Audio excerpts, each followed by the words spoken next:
बालो 12 साल का ही था जब उसके माता पिता का साया सर से उठ गया था। धीरे धीरे वह शहर के अपराधियों के नजदीक आता चला गया और गलत संगति में पड़ गया। शुरुआत में वह अफीम बेचना शुरू किया, पर जल्द ही पुलिस के हत्थे चढ़ गया और उसे बाल सुधार गृह भेज दिया गया। वहां 7 महीने रहकर बाहर निकला और फिर से अपराधी लोगों के साथ मिलकर शराब की तस्करी में लग गया। बस ऐसे ही समय बीत रहा था, कभी जेल और कभी बाहर, और जब वह 16 साल का हुआ तो जिस्म का आकर्षण उसे जिस्म फरोशी के धंधे में ले आया। लड़कियों को उठाकर उनके जिस्म से खेलना और फिर उन्हें जिस्म के सौदागरों के हाथों बेचने का काम करने लगा, और यही उसका धंधा बन गया। ऐसे ही एक दिन बालों ने देखा, उस कॉलोनी में एक सुंदर लड़की आई है, 10-12 साल की है। उसने सोचा अगर उसे उठा ले तो काफी पैसा मिलेगा।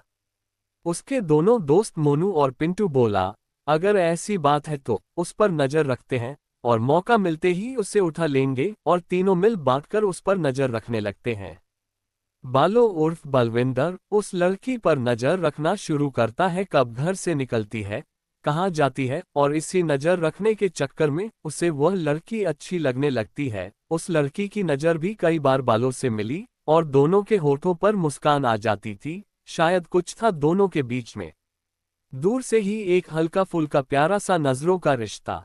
पिंटू बोला, आज शाम को सिपाक से उठा लेंगे, लेकिन बालों का मन नहीं होता, पर फिर भी उसे साथ देना पड़ता है और फिर तीनों उस लड़की को उठाकर अपने अड्डे पर ले आते हैं। तीनों ने मिलकर ऐसे कई अपराध किए थे, कई बार मासूम बच्चियों का, पर आज बालों के अंदर हिम्मत नहीं हो रही थी। जाने क्यों वह लड़की उसे अब भी अपनी तरफ देखती नजर आ रही थी, इस आशा से कि वह उसे बचा लेगा, पर बालों ने उसे नहीं बचाया और फिर उन दोनों ने उस लड़की को बुरी तरह से लूट डाला। वह लड़की कई बार बालों की तरफ देख रही थी, उसे अब भी लग रहा था कि वह उसे बचा लेगा।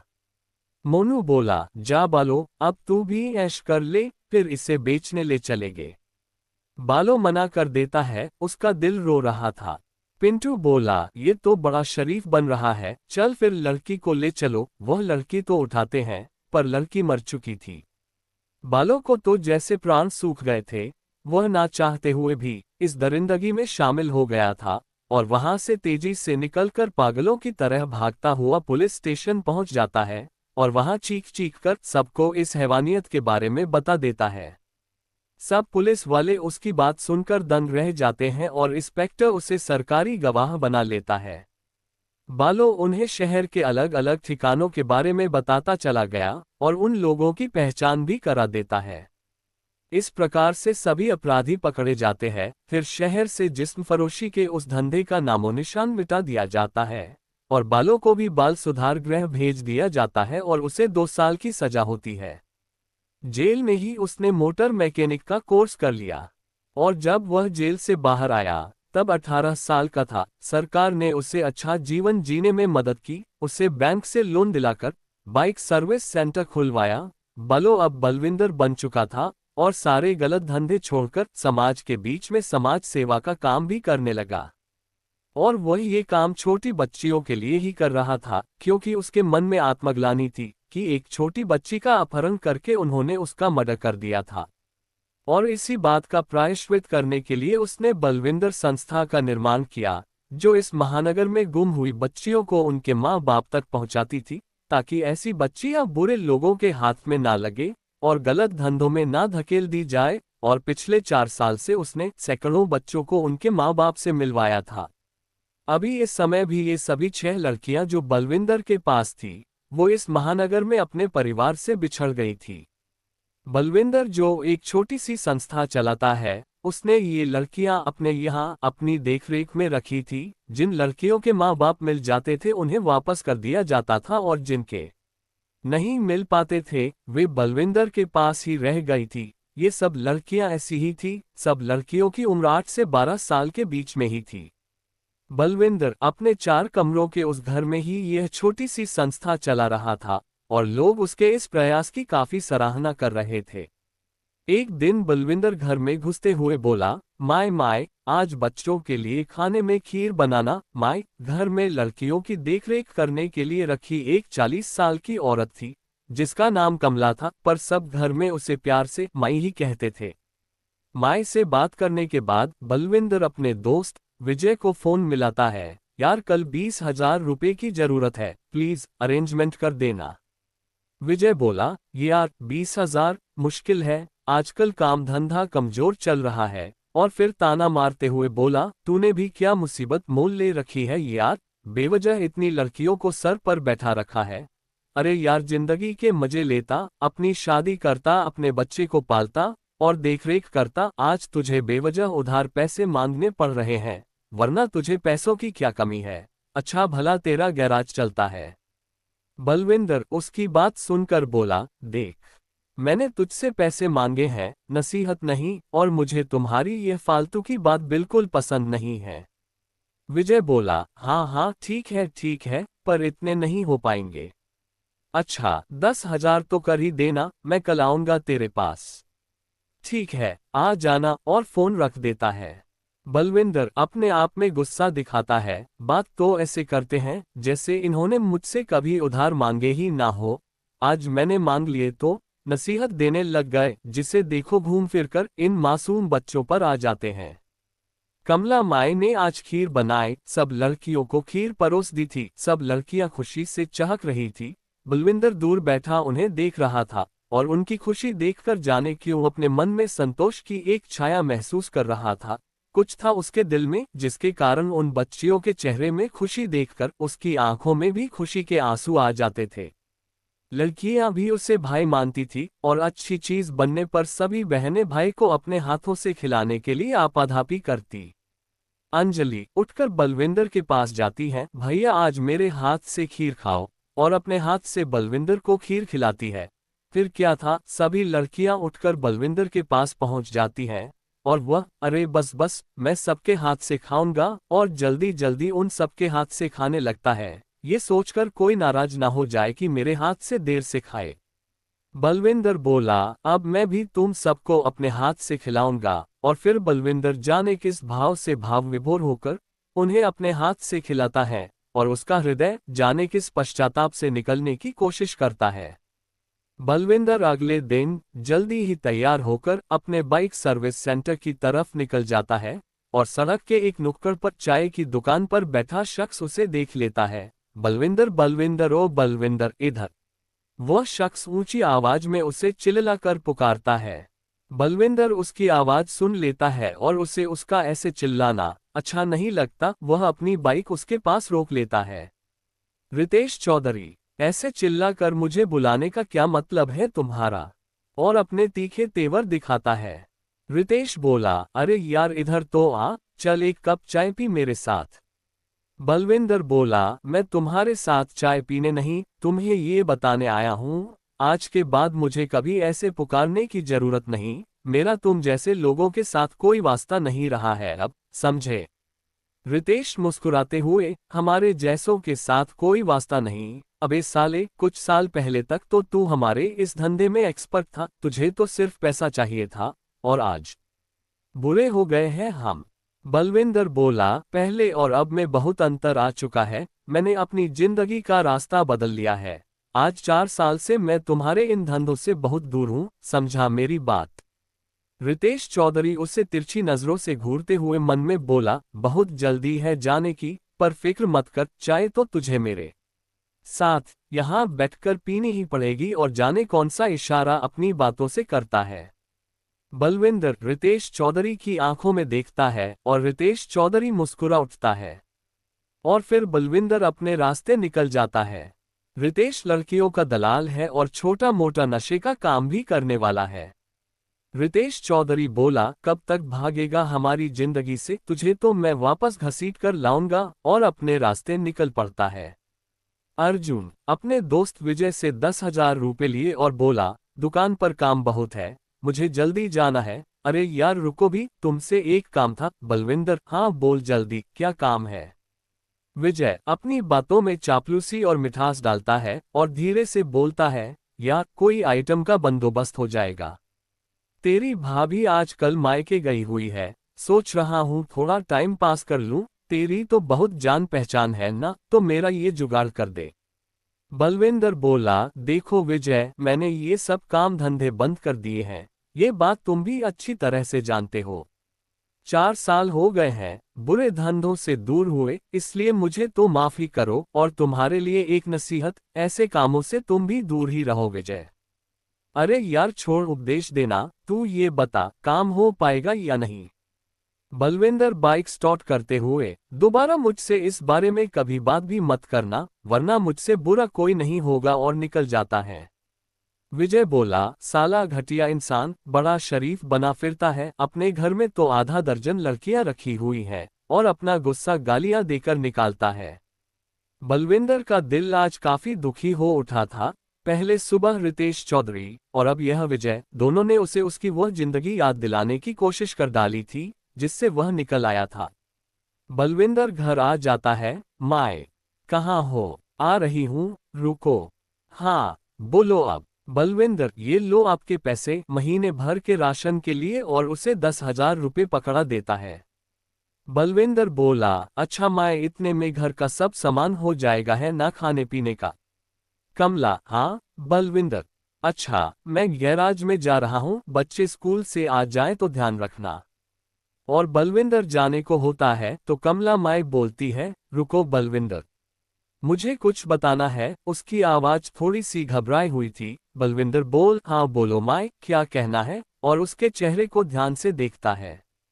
कमला बोली, वह जो रास्ते में नुक्कड़ पर चाय की दुकान है, वहाँ एक दाढ़ी वाला आदमी खड़ा रहता है। मैं नहीं जानती वह कौन है, लेकिन घर आते जाते वक्त मैंने उसे देखा है। आजकल वह हमारे इस घर के चक्कर बहुत लगा रहा है। मैंने कई बार उसे खिड़की से देखा है। उसका ध्यान हमारे घर के अंदर ही रहता है।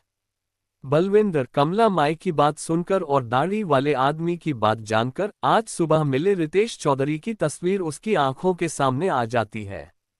बलविंदर बोला, मैं जानता हूँ वह कौन है, तुम बच्चों का ध्यान रखना, मैं उसे समझा दूंगा, आइंदा इस तरफ ना आए। बलविंदर के चेहरे पर गुस्से की लकीरें आ चुकी थी, और वह उसी समय चाय की दुकान पर जाता है, पर उसे वहां रितेश चौधरी नहीं मिलता, और वह कुछ सोचकर अपने गैराज की तरफ निकल जाता है। रितेश चौधरी अपने 2 चमचों के साथ एक बार में बैठा हुआ था। रितेश बोल रहा था, उस साले बलविंदर को तो सबक सिखाना ही पड़ेगा, और मैं जानता हूं मुझे क्या करना है। चमचा, जी सरकार, आप जो करने की ठान लेते हैं उसे पूरा करके ही रहते हैं, अब आपसे उस बलविंदर को कोई नहीं बचा सकता। और तभी वहां एक सेठ टाइप का आदमी आता है। सेठ बोला, रितेश चौधरी कैसे हो? रितेश चौधरी बोला, बस सेठ जी, सब आपकी कृपा है, आजकल तो आपने दर्शन देना ही बंद कर दिया, क्या कोई नाराजगी हो गई है हमसे? सेठ, अरे नहीं, दरअसल मैं अभी तक विदेश में था, कल ही वापस आया हूँ। रितेश बोला, आप कहें तो कुछ पेश करूं आपके सामने? सेठ, हाँ हाँ, क्यों नहीं, पर इस बार मुझे बिल्कुल नाजुक कली चाहिए, कर पाओगे बंदोबस्त? रितेश कुछ सोचते हुए, बंदोबस्त हो जाएगा सेठ जी, पर पैसे 1 लाख लगेंगे। सेठ बोला, अरे तुम पैसों की फिक्र मत करो, बस तुम बंदोबस्त करो। रितेश के चेहरे पर मक्कारी और घटियापन उभर आता है। समझो सेठ, इंतजाम हो गया। बलविंदर रोज शाम 7 बजे तक घर आ जाता है, क्योंकि उसके आने के बाद ही माई अपने घर को निकलती है। बलविंदर बोला, मैंने घर की सुरक्षा के लिए कैमरे वाले को बोल दिया है, वह कल यहाँ आकर कैमरे लगा जाएगा, फिर दुकान पर रहकर भी मैं इस घर पर नजर रख सकता हूँ। कमला माई, ये तुमने ठीक किया, अच्छा अब मैं चलती हूँ, और वह अपने घर निकल जाती है। बलविंदर लड़कियों के लिए ढेर सारी खाने पीने की चीज लाया था, और सब लड़कियां उसे घेरे खड़ी थी। बलविंदर उन सबको खाने पीने की चीज अभी बांट ही रहा था कि उसका फोन बज उठता है। बलविंदर बोला, हाँ बोलो सन्नी। सन्नी बोला, उस्ताद अनिल का एक्सीडेंट हो गया है, वह हॉस्पिटल में है, आप फौरन आ जाओ। हे भगवान, कौन से हॉस्पिटल में हो? मैं अभी आ रहा हूँ। सन्नी उसे हॉस्पिटल का पता बताता चला जाता है। बलविंदर बोला, तुम फिक्र मत करो, मैं अभी 10 मिनट में पहुंच रहा हूँ, और फोन रख देता है। बलविंदर लड़कियों से बोला, अंजलि, तुम सबसे बड़ी हो, सबका ख्याल रखना, और अंदर से दरवाजा बंद कर लो, मैं बाहर जा रहा हूँ। अंजलि बोली, ठीक है बलविंदर भाई, आप जाओ। और बलविंदर बाहर निकल जाता है और सड़क पर गाड़ी लिए खड़ा। रितेश चौधरी का चमचा छोटू उसे देखकर खुश होता है और रितेश चौधरी को फोन मिलाता है और बोलता है, सरकार छोकरा यहाँ से निकल चुका है, अब सीधा हॉस्पिटल ही जाएगा। रितेश चौधरी बोला, वाह हमारा प्लान सफल रहा, मुझे पता था जैसे ही उसे एक्सीडेंट की खबर लगेगी वह फौरन हॉस्पिटल जरूर निकलेगा। छोटू बोला, सरकार आप प्लान बनाए और सफल ना हो, ऐसा हो ही नहीं सकता, अब बोलिए क्या आदेश है? क्या सब लड़कियों को उठा लूं? रितेश बोला, अभी रुको, मेरे फोन का इंतजार करना, जब मैं कहूं तब काम पर लग जाना। ठीक है सरकार, मैं उसके घर के पास ही खड़ा होता हूं और फोन रख देता है। रितेश चौधरी के होठों पर कुटिल मुस्कान आ जाती है और वह उसी हॉस्पिटल के बाहर खड़ा होकर बलविंदर का इंतजार करने लगता है। रितेश चौधरी ने अपने मन में सोचा, देख बलविंदर, अब मैं तुझे कैसे अपने चक्रव्यूह में उलझाता हूं और मेरे चक्रव्यूह से निकलने के लिए तू तड़पेगा पर निकल नहीं पाएगा। तू रोएगा गिड़गिड़ाएगा पर तुझे समझ नहीं आएगा कि अब क्या करूं, बड़ा शरीफ बनकर घूम रहा था ना, अब देख कैसे तुझे फिर से हमारी दुनिया में लेकर आता हूं। और उसके चेहरे में वही घटिया मुस्कान तैर जाती है। बलविंदर लगभग भागते हुए हॉस्पिटल के अंदर दाखिल हुआ और रिसेप्शनिस्ट से अनिल के बारे में पता करता है। रिसेप्शनिस्ट बोला, अनिल तो अभी ऑपरेशन थिएटर में है। बलविंदर तेजी से ऑपरेशन थिएटर की तरफ बढ़ जाता है, जहां उसे अनिल और उसके माँ बाप नजर आ जाते हैं। अनिल की माँ बोली, बलविंदर, मेरे बेटे को बचा लो, डॉक्टर 2 लाख जमा करने को बोल रहे हैं। बलविंदर बोला, माँ जी आप फिक्र ना करें, मैं कुछ ना कुछ करता हूँ, लेकिन अनिल का एक्सीडेंट कैसे हुआ उसके बारे में पूछता है। अनिल और हम घर की तरफ आ रहे थे, तभी पीछे से एक वैन ने आकर हमें टक्कर मार दी, मैं तो सड़क से बाहर गिर गया, पर अनिल सड़क पर गिरा, जिसकी वजह से उसके सर पर गहरी चोट आ गई। बलविंदर बोला, और डॉक्टर क्या कह रहे हैं? अनिल बोला, डॉक्टर कह रहे हैं इलाज हो जाएगा, पर पैसे जमा करवा दो। ठीक है, मैं बंदोबस्त करता हूँ। बलविंदर तेज कदमों के साथ चलकर बाहर की तरफ आता है कि तभी उसे एक जानी पहचानी आवाज सुनाई देती है, जो उसे ही पुकार रही थी। बलविंदर उस तरफ देखता है तो उसका चेहरा गुस्से से भर उठता है। बलविंदर रितेश चौधरी की तरफ बढ़ते हुए बोला, मैंने तुमसे पहले भी कहा है ना, मुझसे दूर रहो, और फिर तुम मेरा नाम लेकर बोल रहे हो। रितेश बोला, अरे अरे माफ करना, नहीं पुकारूंगा, वैसे तुम यहाँ क्या करने आए हो? बलविंदर बोला, तुम्हें इससे कोई मतलब नहीं, और आगे बढ़ जाता है। रितेश चौधरी, मतलब कैसे नहीं, 2 लाख का कैसे बंदोबस्त करोगे? और उसकी आवाज में व्यंग आ गया था। बलविंदर उसकी बात सुनकर चौंक जाता है और मुड़कर उसकी तरफ देखते हुए बोलता है, तुम्हें कैसे पता मुझे 2 लाख की जरूरत है? रितेश हंसते हुए, अभी तुम जिनसे मिलकर आ रहे हो, थोड़ी देर पहले कैशियर उन्हें 2 लाख जमा करने के लिए बोल रहा था, और फिर तुम्हारी ये घबराए हालत साफ बता रही है कि तुम्हें पैसों की सख्त जरूरत है। बलविंदर उसकी आंखों में गहराई से देखते हुए, इस एक्सीडेंट के पीछे तेरा तो कोई हाथ तो नहीं? रितेश चौधरी, कैसी बात कर रहे हो, मेरा जो काम है मैं वही करता हूँ, और मुस्कुराता है, और हाँ, तुम्हें पैसे चाहिए तो मैं तुम्हें दे सकता हूँ। बलविंदर बोला, तुम मुझे पैसे दोगे, पर मैं तुमसे कोई पैसा नहीं लेना चाहता, और जाने के लिए मुड़ता है तो रितेश चौधरी बोला, सोच लो कहीं ऐसा ना हो, जब तक तुम पैसों का बंदोबस्त करके आओ, तब तक बहुत देर हो जाए, मैं अभी इसी वक्त पैसे जमा कर सकता हूँ। और अर्थपूर्ण दृष्टि से बलविंदर को देखता है।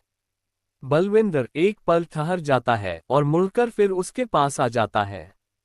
बलविंदर उसकी आंखों में देखते हुए, और इस मेहरबानी का कारण? रितेश चौधरी, बस ज्यादा कुछ नहीं, जैसे आज मैं तुम्हारे काम आ रहा हूँ, वैसे ही कल को तुम भी मेरे काम आ जाना। और अपने चेहरे पर बलविंदर को कुछ समझाने वाले भाव लाता है। बलविंदर बोला, और मैं तुम्हारे क्या काम आ सकता हूँ?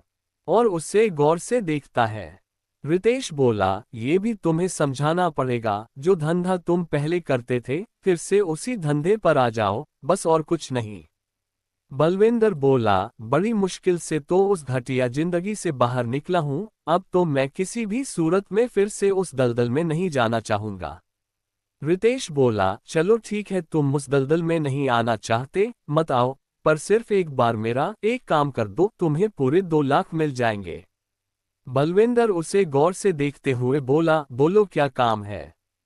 रितेश बोला, अपने यहाँ से एक लड़की मुझे एक रात के लिए दे दो। बलविंदर चिल्लाते हुए उसका गिरेबान पकड़कर उसे दीवार पर चिपका देता है। कुत्ते, तूने अपनी गंदी जुबान से इतनी बड़ी बात मुझे कैसे बोल दी, और 3-4 मुके रसीद कर देता है और वहां उन दोनों का झगड़ा शुरू हो जाता है।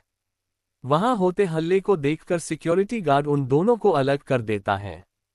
रितेश गुस्से में, मैं तुझे देख लूंगा, और वहां से निकल जाता है। रितेश चौधरी गुस्से से छोटू को फोन मिलाता है। छोटू, हाँ बोलिए सरकार, क्या करना है? जाओ उन सब बच्चों को ये बोलो कि तुम्हारे भैया बलविंदर ने तुम्हें हॉस्पिटल में बुलाया है, और तुम्हारे बारे में पूछे तो बोल देना उनके गैराज में काम करता हूँ। छोटू बोला, ठीक है सरकार, और उसके बाद उन्हें कहाँ लेकर आना है? रितेश चौधरी बोला, अपने उस गुप्त अड्डे पर जो शहर के बाहर बना है, मैं वहीं जा रहा हूँ, तुम बस लड़कियों को लेकर वहीं पहुंचो। ठीक है सरकार, और फोन रख देता है। छोटू धीरे से बलविंदर के घर का दरवाजा खटखटाता है। अंजलि, कौन है? भैया घर पर नहीं है, बाद में आना। अपनी तरफ से तो उस बच्ची ने ठीक ही कहा था, पर दुनिया के छल को वह नहीं जानती थी। छोटू बोला, मुझे उस्ताद ने ही भेजा है। अंजलि, उस्ताद कौन? बलविंदर भैया। छोटू बोला, हाँ मैं उनके साथ काम करता हूँ, उनके गैराज में। उन्होंने आप सबको हॉस्पिटल बुलाया है, वहाँ कुछ गड़बड़ हो गई है, इसलिए वे छोटे बच्चे उसकी चाल को ना समझ सके और उसके झांसे में आ गए, और हॉस्पिटल का नाम सुनकर कहीं बलविंदर भैया को कुछ हो तो नहीं गया, ये जानकर वे दरवाजा खोल देते हैं। अंजलि बोली, क्या हुआ बलविंदर भैया को? छोटू, आप सब जल्दी चलिए, बात करने का समय नहीं है। और सब लड़कियां उसके पीछे गाड़ी में बैठ जाती हैं। और आधे घंटे के सफर के बाद गाड़ी शहर के बाहर बने रितेश चौधरी के गुप्त अड्डे में पहुंच जाती है। अंजलि बोली, अंकल, यह आप हम सबको कहाँ ले आए? छोटू, अरे घबराओ मत लड़कियों, आओ अंदर आओ। बलविंदर भैया अंदर ही है, और सब बच्चे उससे पीछे पीछे अंदर चले जाते हैं। छोटू दरवाजा बंद कर लेता है। तुम सब लड़कियों वहां पर बैठो, और उन सबको एक तरफ फर्श पर बैठने के लिए कहता है, और तभी दूसरे कमरे से रितेश चौधरी भी आ जाता है। रितेश चौधरी बोला, ले आए इन सब लड़कियों को, बहुत दिनों से नजर थी इन सब लड़कियों पर मेरी, और उसके चेहरे पर कुटिल मुस्कान आने लगती है। अंजू बोली, अंजलि दीदी, ये तो गंदे लोग हैं, बलविंदर भैया कहाँ हैं? अंजलि और सब लड़कियां घबरा चुकी थी, और वह समझ रही थी कि अब वे फंस चुके हैं। अंजलि, अंकल जी, बलविंदर भैया कहाँ हैं? रितेश चौधरी बोला, बलविंदर भैया को अब भूल जाओ, 5 लाख में तुम्हारे बलविंदर भैया ने तुम सबको मुझे बेच दिया है, अब से तुम सब मेरे पास रहोगी। अंजलि बोली, बेच दिया है? और सब लड़कियां रोने लगती हैं।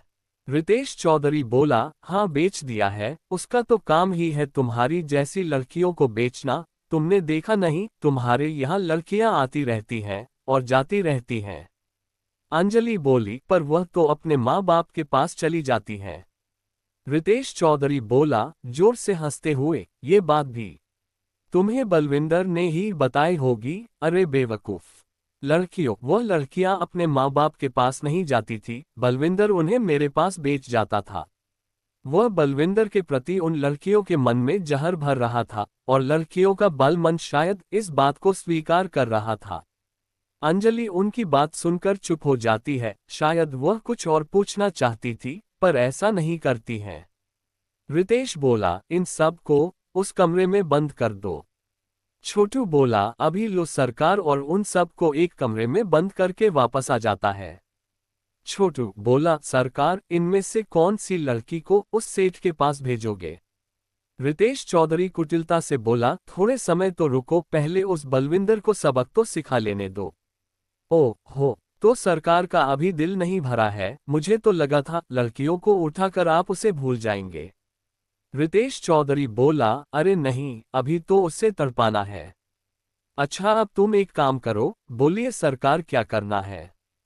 चौधरी बोला, देखो अभी बलविंदर को लड़कियों के गायब होने के बारे में नहीं पता है, तुम थाने में जाओ और रिपोर्ट लिखाओ कि बलविंदर ने अपने संस्था की लड़कियों को गायब कर दिया है, और फिर आसपास के लोगों को भड़का दो कि बलविंदर ने लड़कियों को धंधा करने वालों के हाथों बेच दिया। यह अफवाह उड़वा दो, फिर देखो तुम तमाशा।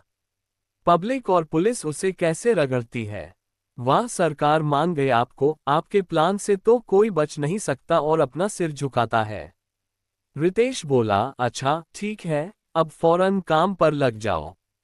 छोटू बोला, ये लो सरकार, मैं चला, और छोटू प्लान को अंजाम देने निकल जाता है। दूसरी तरफ बलविंदर पैसों का इंतजाम कहां से करे सोच रहा था। उसने विचार किया कि क्यों ना मैं अपनी गाड़ी बेच दूं, पर उसमें तो मैं बच्चों को पिकनिक पर ले जाता हूं, पर अब इसके अलावा और कोई रास्ता भी नहीं है। और फिर बलविंदर अपने जान पहचान के डीलर को फोन मिलाता है गाड़ी बेचने के लिए, और 10-15 मिनट बातचीत के बाद डीलर बोला, ठीक है तुम पैसे ले जाओ और गाड़ी सुबह मेरे यहाँ छोड़ देना। बलविंदर बोला, आपका बहुत बहुत धन्यवाद, और बलविंदर पैसे लेने उस डीलर के पास पहुंच जाता है। दूसरी तरफ छोटू कॉलोनी के 2-4 लोगों को पैसे खिलाकर अपने साथ लेकर थाने पहुंच जाता है और वहां हल्ला करने लगता है। इंस्पेक्टर बोला, क्या बात है, क्यों हल्ला मचा रहे हो? छोटू ने कहा, सरकार आपने बलविंदर संस्था का नाम सुना है, आज वहां की सब लड़कियों को बलविंदर ने बेच डाला है। इंस्पेक्टर बोला, क्या बक रहे हो? छोटू, ठीक कह रहा हूं सरकार, बलविंदर अब पहले की तरह फिर से अपने गलत धंधे पर उतर आया है। आप हमारी बात का विश्वास करें, और सब लोग छोटू की बात का समर्थन करते हैं।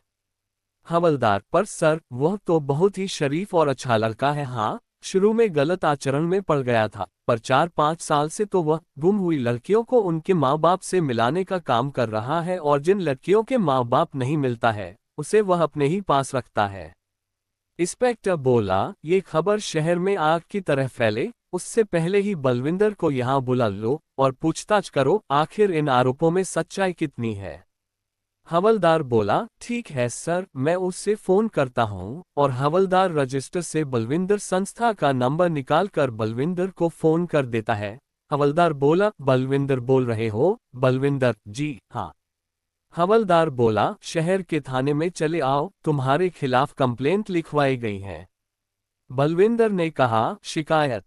कैसी शिकायत? मैंने क्या किया है? और उसे अपना सर घूमता सा लगता है ये बात सुनकर।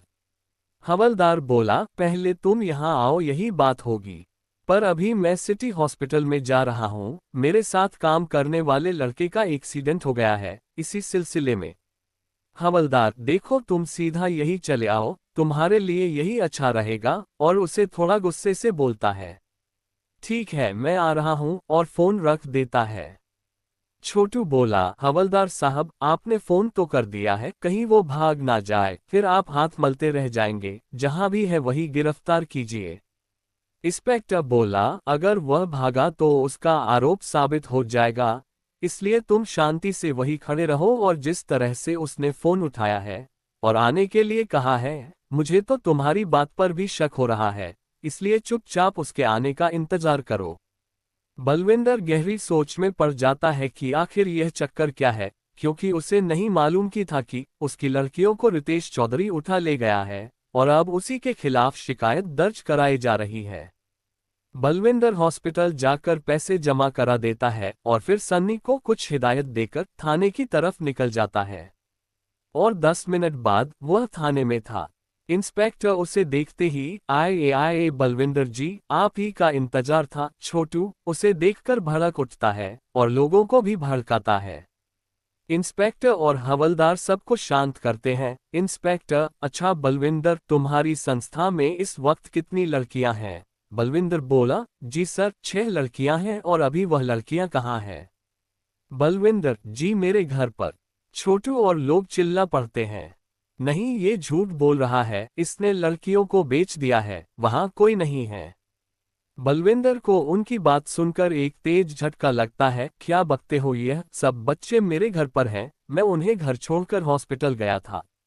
और कुछ ख्याल आते ही तेजी से वहां से निकलकर बाइक स्टार्ट करके अपने घर की तरफ भाग पड़ता। इंस्पेक्टर, हवलदार रोको उसे, और अपने भी उठकर बाहर की तरफ भागता है, पर बलविंदर अपने घर की तरफ निकल चुका था। छोटू और लोग, देखा, हमने कहा था वह भाग जाएगा, अब पकड़ो उसे। और छोटू अपनी योजना को सफल होता देखकर खुशी से झूम उठता है। इंस्पेक्टर पुलिस वालों को लेकर गाड़ी से बलविंदर के पीछे लग जाता है। आगे आगे बलविंदर और पीछे पीछे पुलिस। पर बलविंदर को तो घर पहुंचने का जुनून सवार था। उसे तो किसी हादसे की बू आ रही थी। उसके दिल और दिमाग से अपनी उन छोटी बच्चियों के लिए भगवान से प्रार्थना निकल रही थी कि सब कुछ ठीक हो। और वह लगभग चलती बाइक से ही उतरकर दरवाजे की तरफ भागता है। दरवाजा खुला था। वह हैरान रह जाता है। बलविंदर लगभग चिल्लाते हुए, अंजलि, रीमा, अंजू। पर अंदर तो जैसे सन्नाटा पसरा हुआ था। पलक झपकते ही उसने सब कमरे चेक कर डाले थे। और अब हॉल में वह निढाल होकर घुटनों के बल बैठा था। वह समझ चुका था कि उसकी छोटी बच्चियों के साथ बहुत बड़ी दुर्घटना हो चुकी है। उसे समझ नहीं आ रहा था वह रोए या क्या करे, कहाँ ढूंढे, कौन ले गया उसके बच्चों को। वह तो बेसुध सा हो गया था। और तभी दरवाजे से इंस्पेक्टर और पुलिस पार्टी अंदर आ जाती है। पुलिस वाले बलविंदर को दबोच लेते हैं। बलविंदर तो वैसे ही ढीला पड़ चुका था। उसका शरीर जैसे बेजान सा हो गया था। इंस्पेक्टर पूरे घर को देखता है, कहाँ है लड़कियां। बलविंदर कुछ बोल ही नहीं पाता। पब्लिक बाहर हल्ला मचाने लग जाती है। मारो मारो की आवाज गूंज उठती है। छोटू ने पब्लिक को बहुत बुरी तरह से और भड़का दिया। इंस्पेक्टर अंदर से दरवाजा बंद कर लेता है और कंट्रोल रूम से पुलिस बल भेजने के लिए कहता है। इंस्पेक्टर बोला, देखो बलविंदर, लड़कियां कहाँ हैं हमें बता दो, वरना ये पब्लिक तुम्हें छोड़ने वाली नहीं, और ऊपर से कानून भी तुम्हें कड़ी से कड़ी सजा देगा। इंस्पेक्टर द्वारा अपने ऊपर लगाए जा रहे ऐसे इल्जाम से वह टूट सा गया। उसका गला भर आया था। वो कुछ बोल ही नहीं पा रहा था, बस अपने हाथ पैर हिला रहा था। उसे गहरा सदमा लग गया था। हवलदार, सर, लगता इससे गहरा सदमा लगा है लड़कियों के गुम होने का। इंस्पेक्टर, बकवास बंद करो हवलदार, ऐसे गुंडे अपने आप को निर्दोष साबित करने के लिए अच्छी एक्टिंग करते हैं। कुछ ही समय में ही पुलिस बल आ जाता है और बलविंदर को वहां से निकाल कर ले जाया जाता है। पीछे से पब्लिक छोटू के कहने पर आक्रामक हो उठती है और बलविंदर के घर को आग लगा देती है। पूरा घर धुंधु होकर जल उठता है। थाने में इंस्पेक्टर, बताओ हमें, बच्चियां कहाँ है? कहाँ बेचा है तुमने? बलविंदर पहली बार गला फाड़कर चिल्ला उठता है, मैं नहीं जानता, मुझे मेरी बच्चियों को ढूंढने जाना है। और फिर कुछ ख्याल आते ही, मैं जानता हूँ ये काम किसने किया है, रितेश चौधरी। आज उसी के साथ मेरा झगड़ा हुआ था हॉस्पिटल में और उसी ने मेरे बच्चों को उठाया है। मुझे जाने दो, इससे पहले कि वह उन्हें कोई नुकसान पहुंचाए। मैं उसे छोड़ने वाला नहीं। इंस्पेक्टर हवलदार से, ये रितेश चौधरी वही है ना जो औरतों की दलाली करता है? हवलदार, जी हाँ सर, बहुत ही घटिया इंसान है। कई बार महीने महीने भर के लिए जेल जा चुका है, पर फिर भी मानता ही नहीं। बलविंदर बोला, आप मेरा विश्वास कीजिए सर, मैं निर्दोष हूँ। मुझे मेरी बच्चों की फिक्र है। वह बहुत ही छोटी बच्चियां हैं। वो कमीना उन्हें जिस्म के सौदागरों को बेच देगा। आप जल्दी से कुछ कीजिए, वरना अनर्थ हो जाएगा। बलविंदर बदहवासी में बोलता ही जा रहा था।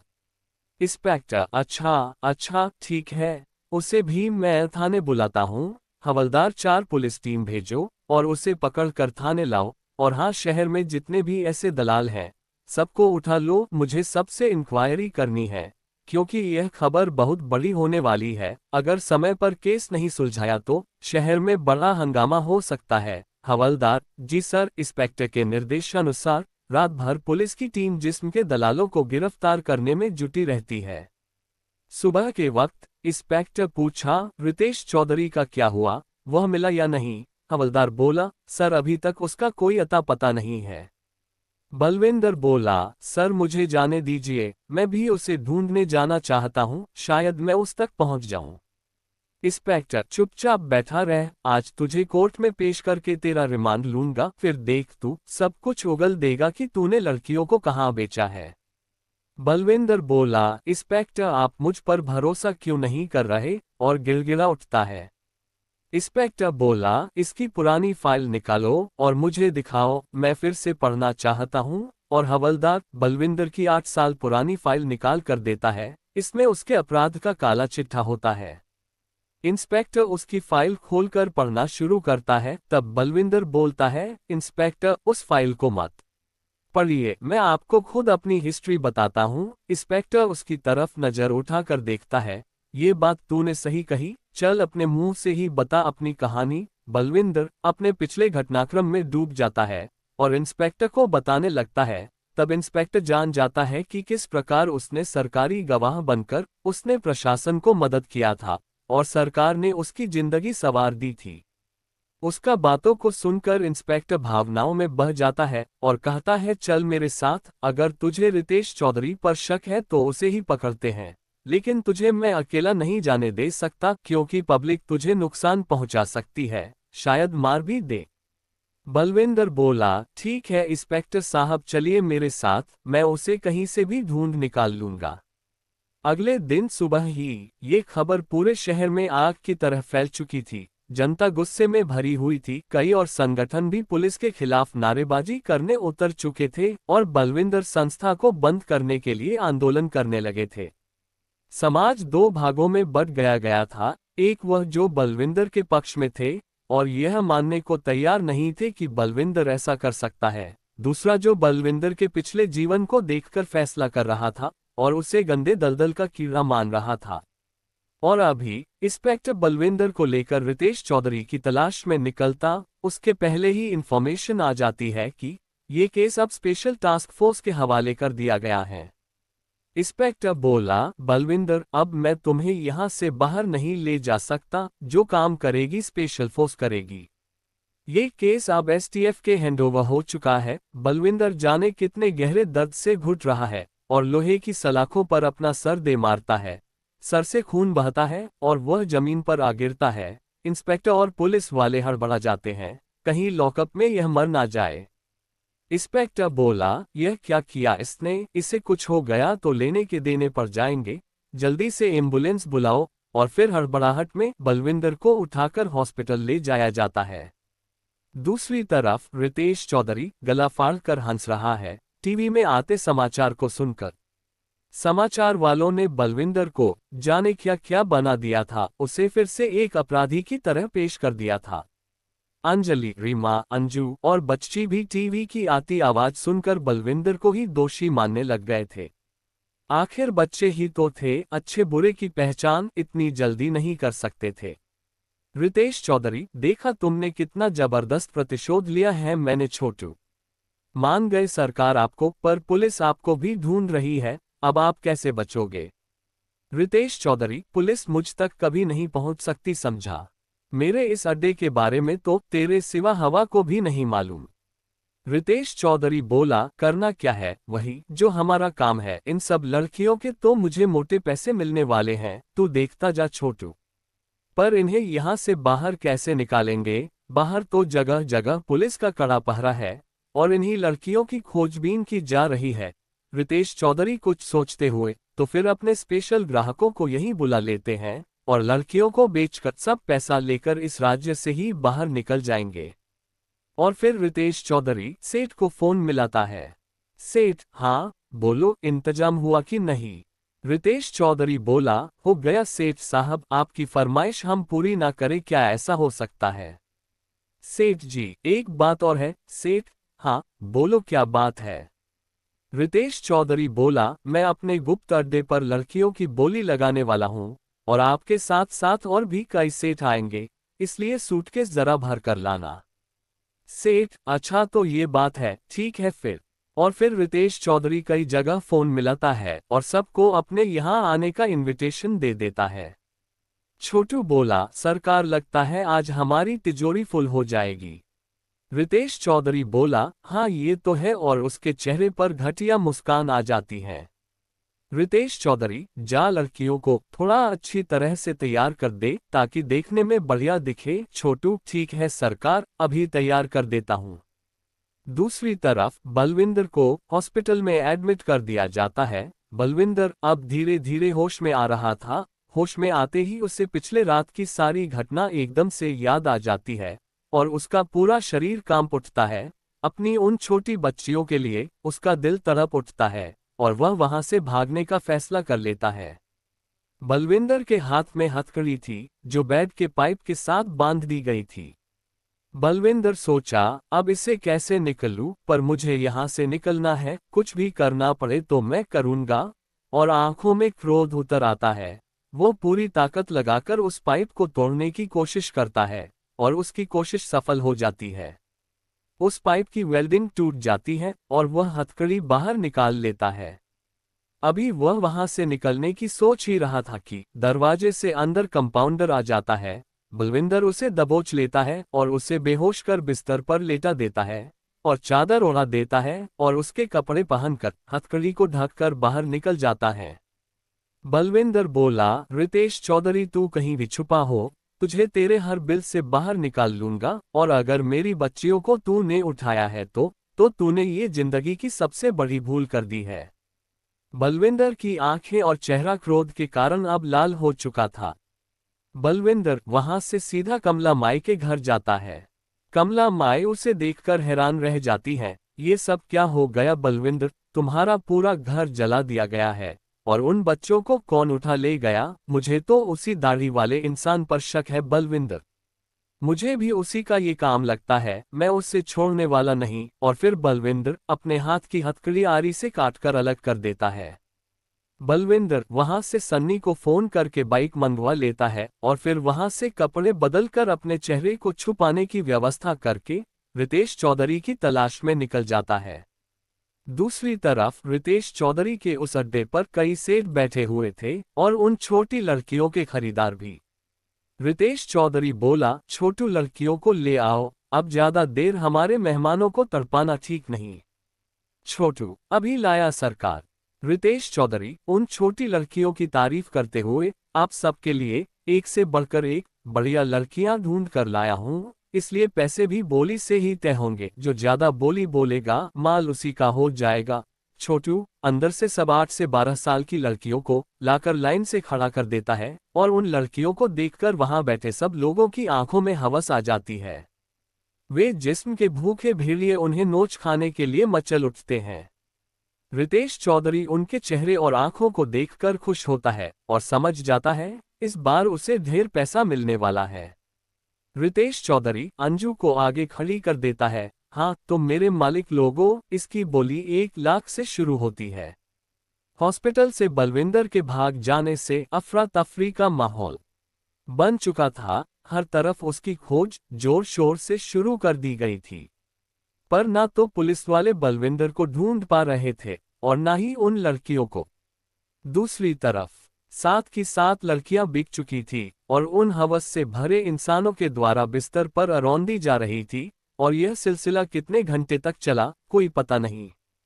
बस हवस और जिस्म के हैवान अंधे हुए पड़े थे, और अगली सुबह पूरा शहर क्या पूरा राज्य हिल चुका था। शहर के बाहर नाले में 6 मासूम बच्चियों की लाशें पड़ी थी। शहर की आधी पुलिस फोर्स वहां जमा थी। भीड़ को कंट्रोल करने के लिए केंद्रीय पुलिस बल को भी बुला लिया गया था, पर भीड़ आउट ऑफ कंट्रोल होती जा रही थी। उस नरसंहार को देखकर नाले से निकालकर उन बच्चियों की लाशों को ले जाया जाता है, और कुछ ही समय बाद हर तरफ बलविंदर को पकड़ने की मांग तेज हो चुकी थी। इंस्पेक्टर बोला, मुझे नहीं लगता ये काम बलविंदर ने किया है। एसपी, तुम ऐसा कैसे कह सकते हो? अगर उसने ऐसा नहीं किया है तो भागा ही क्यों? शायद उसने ही लड़कियों को बेचा होगा। इंस्पेक्टर बोला, सर वह इन लड़कियों को ढूंढने के लिए ही भागा था, और अगर बेचा होता तो वह मेरे बुलाने पर नहीं आता, वह उसी समय भाग जाता। एसपी, जो भी हो, लड़कियों की मेडिकल रिपोर्ट आ गई है। जानते हो कितनी बेरहमी से इनके साथ बलात्कार हुआ है? डॉक्टरों का कहना है कम से कम 20 लोगों ने इनके साथ हैवानियत की है, पूरा शरीर नोच दिया गया है। इंस्पेक्टर अपनी आवाज में दर्द भर के, अगर बलविंदर बेगुनाह है ना सर, तो बहुत जल्दी यह शहर लाशों से पटने वाला है। एसपी, क्या कहना चाहते हो तुम? इंस्पेक्टर बोला, वही जो कोई देख नहीं पा रहा है। इन 6 बच्चियों की मौत का हिसाब बलविंदर जरूर करेगा। मैंने उसकी आंखों में इन बच्चियों के प्रति प्रेम देखा है। आप देखते जाए सर, शहर में कैसे मौत का तांडव होता है, और उठकर बाहर निकल जाता है। और यह खबर बलविंदर तक पहुंच चुकी थी, और उसकी आंखें दिल के सारे गुब्बारों को आंखों के रास्ते बहा रही थी। आंखें बिल्कुल रक्त के सामान लाल होकर धधक रही थी। बलविंदर बोला, कहाँ छुपा बैठा है रितेश चौधरी, बस एक बार तू मिल जाए। और फिर उसे किसी बात का ध्यान आता है और वह फौरन सन्नी को फोन मिलाता है। सन्नी, उस्ताद कैसे हो आप, कहाँ हो, ठीक तो हो ना? बलविंदर, एक बात बता, उस रात में टक्कर मारने वाली गाड़ी का रंग कैसा था? सन्नी, उस्ताद काले रंग की वैन थी। बलविंदर, तो मेरा एक काम कर और उसे कुछ बताता चला जाता है। दूसरी तरफ छोटू, सरकार, शहर में तो पूरी आग लगी हुई है, ऐसे में राज्य से बाहर निकलना नामुमकिन है, और वैसे पुलिस आपकी तलाश भी बहुत जोर शोर से कर रही है। रितेश चौधरी, कोई बात नहीं, अगर पुलिस मुझे पकड़ भी लेती है तो छूट जाऊंगा, उनके पास मेरे खिलाफ कोई सबूत नहीं होगा, और जेल तो आना जाना मेरा रोज का ही काम है, जेल जाने से डरना कैसा, और जोर से हंस पड़ता है। छोटू, सरकार टोटल माल कितना जमा हुआ? रितेश चौधरी, 1 करोड़ रुपए जमा हो गया है, और अपने दाढ़ी पर हाथ फेरता है। छोटू, वाह सरकार, इस बलविंदर ने तो हमारी किस्मत बना दी। दूसरी तरफ सन्नी काली वैन के बारे में पता करता है। बलविंदर ने उसे थोड़ा बहुत बता दिया था कि रितेश चौधरी के आदमियों के पास ऐसी गाड़ी हो सकती है, और फिर सन्नी को ये खबर मिल जाती है कि रितेश चौधरी के आदमी छोटू के पास भी काली वैन है। सन्नी ये बात बलविंदर को भी बता देता है। बलविंदर, सन्नी तुम शहर के घरों में और लोगों से पता करो किसी ने काली वैन को देखा है। सन्नी, ठीक है उस्ताद, मैं अपने और दोस्तों को भी इस काम पर लगा देता हूँ, हम पूरा शहर छान मारेंगे, हर गली नुक्कड़, आप फिक्र मत कीजिए, आपको बहुत जल्दी इस गाड़ी का पता चल जाएगा। रात 12 बजे रितेश चौधरी और छोटू शराब के नशे में हैं, और तभी जबरदस्त तरीके से दरवाजा टूट जाता है और बलविंदर अंदर आ जाता है। रितेश चौधरी, शराब के नशे में, कौन है साला जो ऐसे दरवाजा भड़का रहा है? छोटू बोला, मुझे तो लगता है दरवाजा टूट गया है सरकार, और दोनों मुड़कर दरवाजे की तरफ देखते हैं, और अपने सामने जलती आंखों को लिए खड़े बलविंदर को देखकर उन दोनों के तो होश उड़ जाते हैं, और सारा नशा सेकेंडों में उतर जाता है। और फिर अगले 3 दिन तक शहर में बड़े बड़े सेठों की हत्याएं होती हैं, सारे राज्य की कानून व्यवस्था चौपट हो जाती है, पुलिस महकमे को समझ नहीं आता ये हो क्या रहा है। पहले ही उन 6 मासूम लड़कियों की हत्या का केस नहीं सुलझा पाए थे, और अब ये हत्याएं शहर भर को झुलसा गई थी। और फिर चौथे दिन शहर के चौराहे पर रितेश चौधरी और छोटू की लाशें टंगी थी, और उनकी छाती पर एक बड़ा सा पोस्टर चिपका था, मेरी 7 मासूम बच्चियों के कातिल ये 22 लोग थे, और मैंने इन्हें मारकर अपनी मासूम बच्चियों के जिस्म पर पड़े हर हैवानियत भरे निशान का बदला लिया है। और फिर देखते ही देखते ये खबर पूरे राज्य भर में फैल चुकी थी, लोगों की जुबान पर बस इन्हीं कत्लों की चर्चा थी। इसके बाद बलविंदर को जिंदगी जीने की इच्छा ही खत्म हो गई। फिर सोचा प्रायश्चित करूंगा अपने बच्चियों को न बचा पाने का, मैं जान नहीं दूंगा, बल्कि ऐसे जिस्म के दरिंदों का, हैवानों का काल बनकर समाज के बीच में रहेगा अब ये बलविंदर।